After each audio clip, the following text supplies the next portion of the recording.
In this tutorial, I'll be guiding you guys on how to get Colombia promo code. So let's get started. So first of all, you're gonna head over to your web browser and search up Colombia promo code. And once that is done, you're gonna go over to this website, Retail Me Not, and you're gonna click on it. So once you're there on this website, you're gonna see many codes.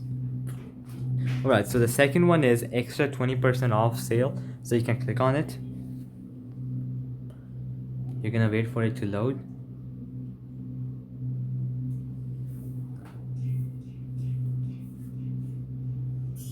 Alright, so this is the gold deal. So this is gonna give you a 20% discount. So all you have to do is click copy, which is gonna copy this code. Then you can click on Colombia Sportswear, which is gonna redirect you to their website. So once you're there, you can choose your products you wanna buy, and then you can use this code at checkout, which is gonna give you a 20% discount, and you can save a lot of money.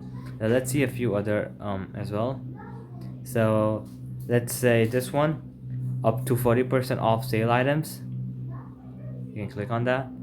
So for example, now this is going to directly take you to the website because there's an ongoing offer which has 40% off on items. So you can directly go to their website and claim this offer.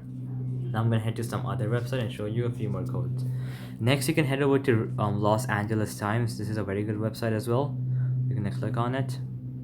So here the first one is 15% off Colombia promo code. So you can click view coupon. And whenever you sign up for their on their website, it's gonna send you an email, and that email will have a code which is gonna give you a 15% off. So you can go and give that a try. Alright, so this one, extra 20% off Colombia promo code plus free shipping. You can click on that, and this is the same one we saw on the other website. So yeah, so extra 20% off already reduced sale items. So you can click on that. And again, this is the same code. So alright guys, that'll be it for the video. I hope it helped you out, and I'll be seeing you guys next time. Peace out.